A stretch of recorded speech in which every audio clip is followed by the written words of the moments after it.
हाय, good morning. आज मैं आपसे ये पूछूंगी, कहीं आप लोगों को छींकें तो नहीं आती? अगर छींकें आती हैं तो उसको साइनस या एलर्जी समझने की गलती तो नहीं कर रहे हैं? क्योंकि छींकें साइनस और एलर्जी से भी आती हैं।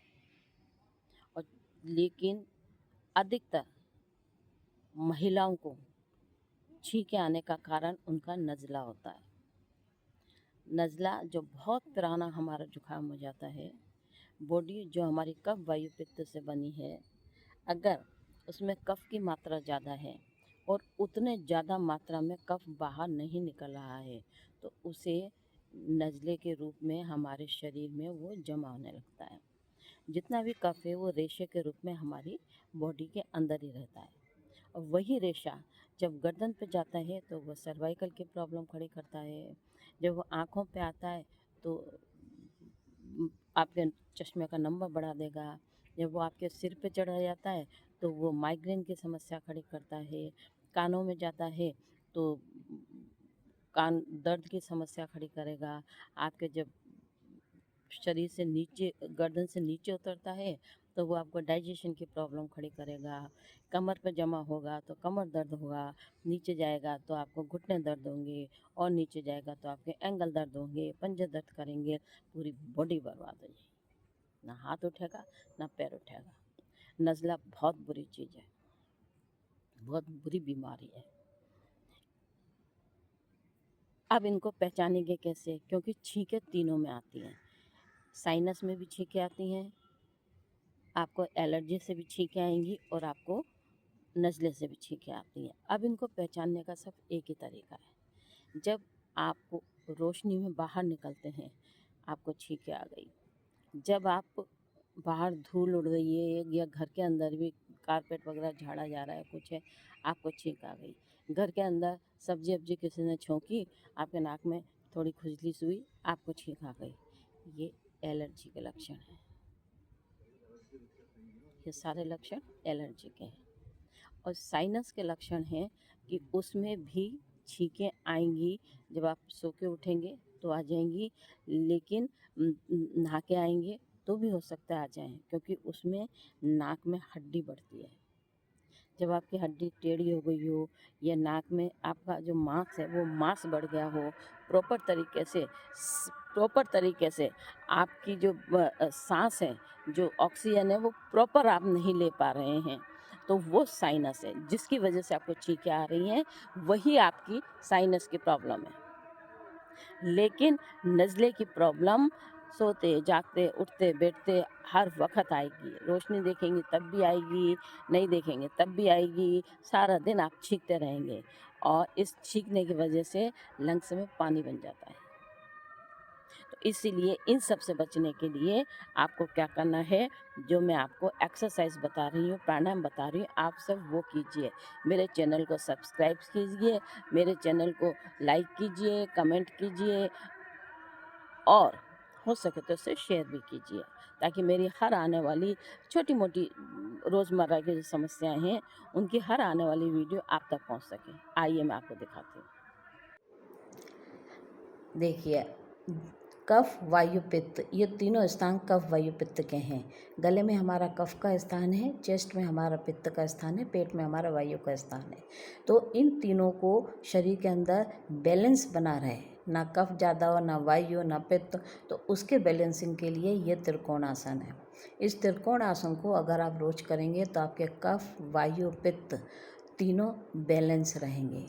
ना तो कफ की टेंडेंसी ज़्यादा होगी, ना पित्त की, और ना वायु की। आपको लगाना है, कम से कम रुकें 2 सेकंड 3 सेकंड तो आपको रुकना ही है। मैं मिनट की बात नहीं कर रही हूँ। अगर मिनटों तक रुक सकते तो बहुत अच्छी बात है। 1 मिनट रुकिए, 2 मिनट रुकिए, क्योंकि चक्र इसमें हमारा मणिपुरी, अनाहत और विशुद्धि चक्र, तीनों चक्र इसमें प्रभाव में आ रहे हैं।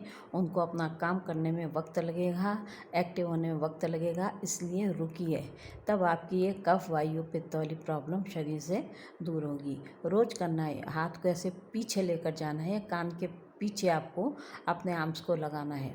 और देखिए, और ऊपर वाला हाथ एकदम खिंचा हुआ जब रहेगा तब आपका पोस्चर भी सही बनेगा।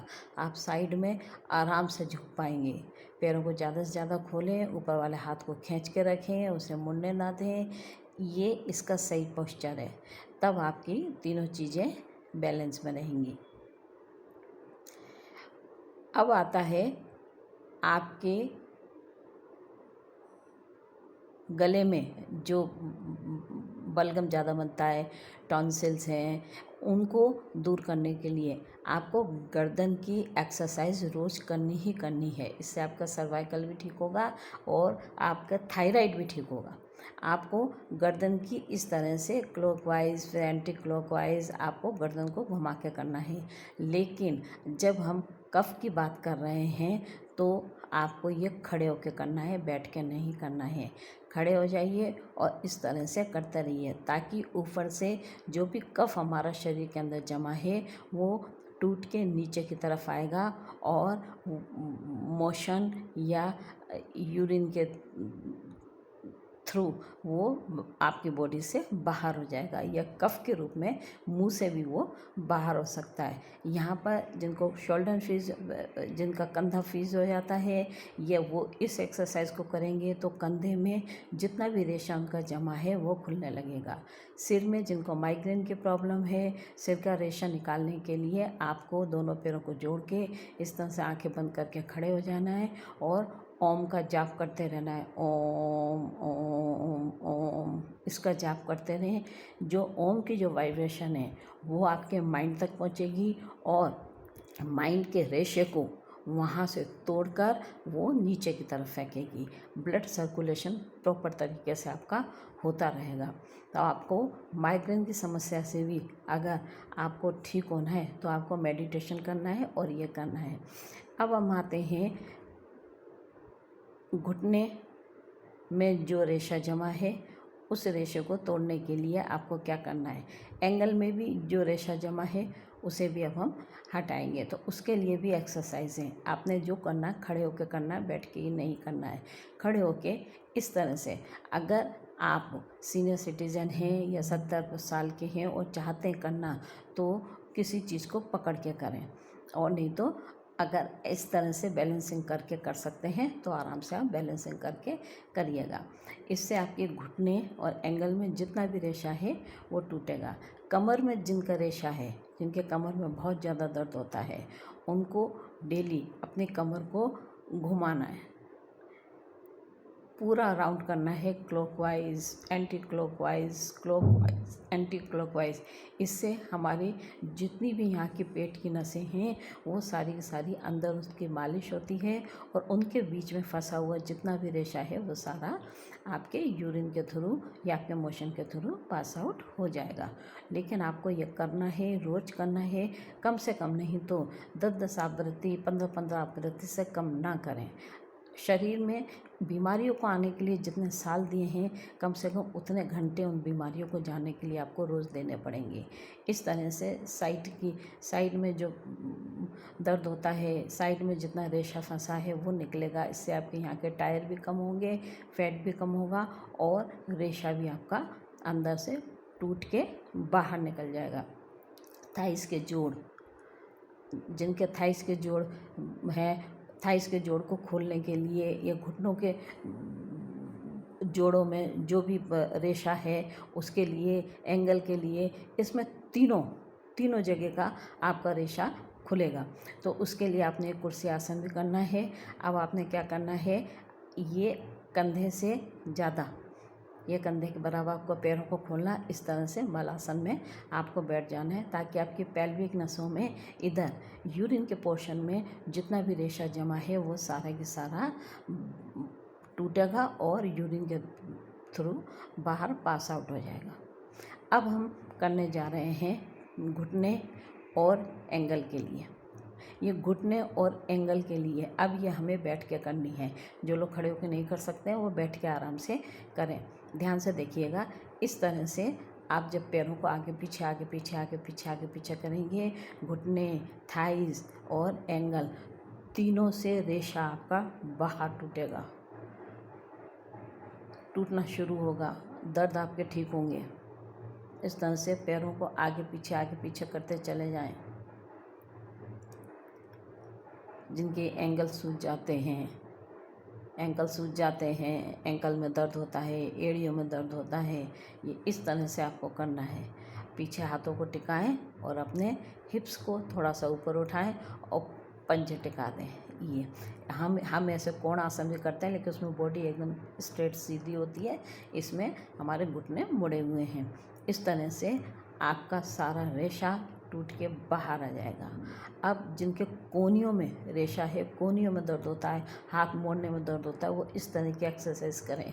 कोहनी, जितने भी जोड़ों में, कोहनी के जोड़ों में आपका रेशा बना है वो सारा टूटना शुरू हो जाएगा।